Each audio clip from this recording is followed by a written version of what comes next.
This is the story of Rumpelstiltskin. Once upon a time, there was a poor miller who had just one daughter. She was very beautiful, and he told many people about her. One day, the king rode through the village.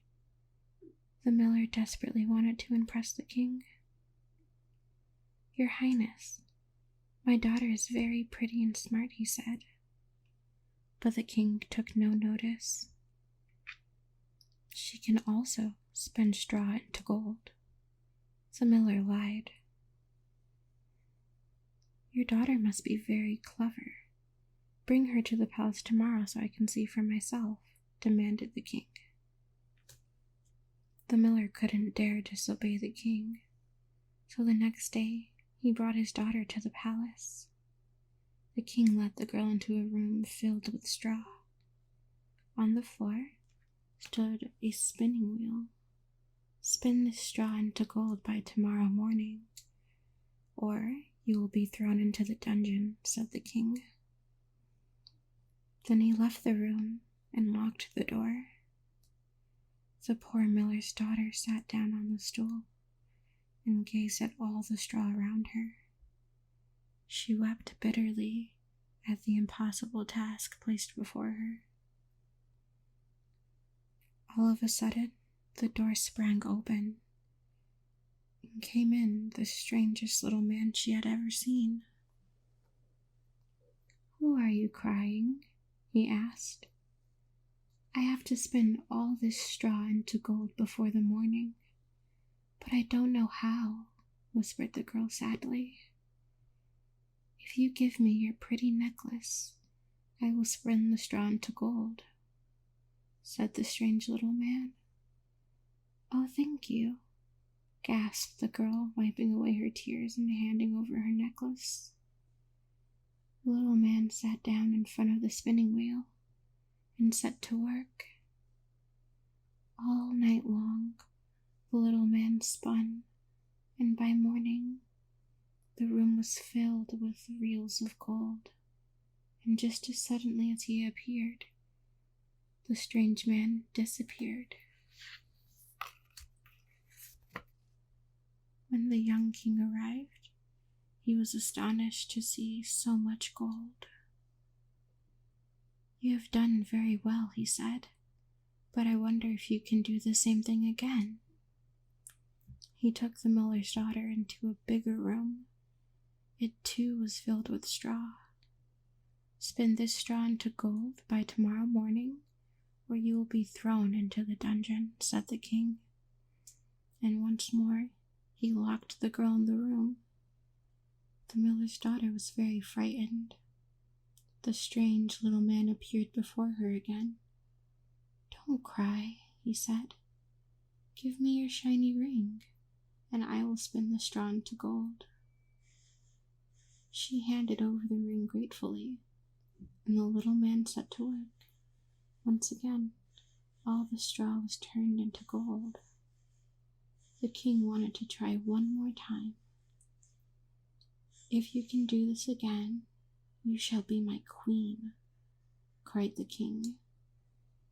The poor miller's daughter wept even more bitterly this time when the king left. "Why are you crying?" said the little man, appearing for the third time. "You know what? I will help you, but I have nothing to give you," sobbed the girl. "If you become queen," replied the little man, "you can give me your firstborn child." The desperate miller's daughter agreed to the man's request, and once again he spun all the straw into gold.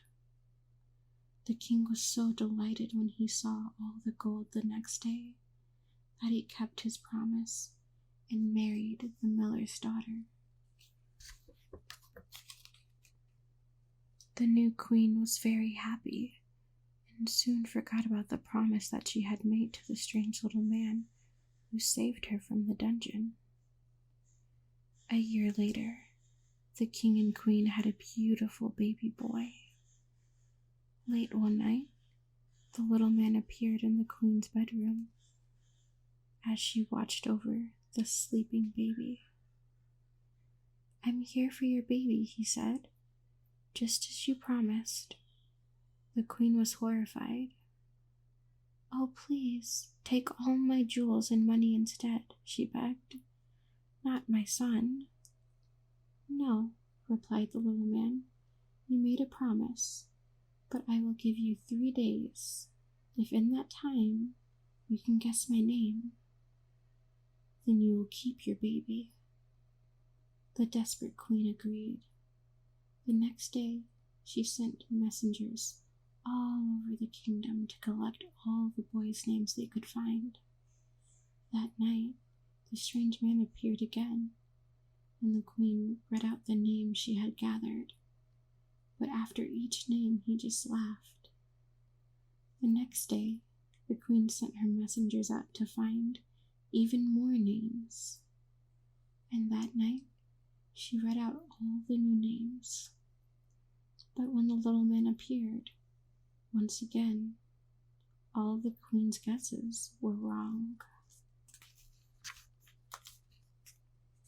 On the 3rd day, the poor queen was in despair, and it was getting late by the time her last messenger arrived.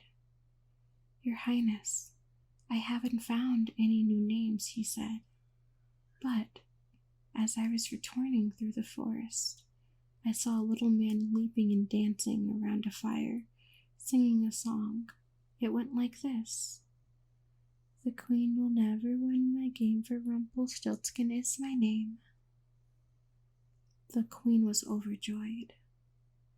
When the little man appeared that night, the queen said, "Are you perhaps called Rumpelstiltskin?" The little man was furious. He stamped his foot so hard it went through the floor. Then, pulling on his leg until he was free, he stomped out of the room and was never seen or heard from ever again. And the king and the queen and their son lived happily ever after. The end.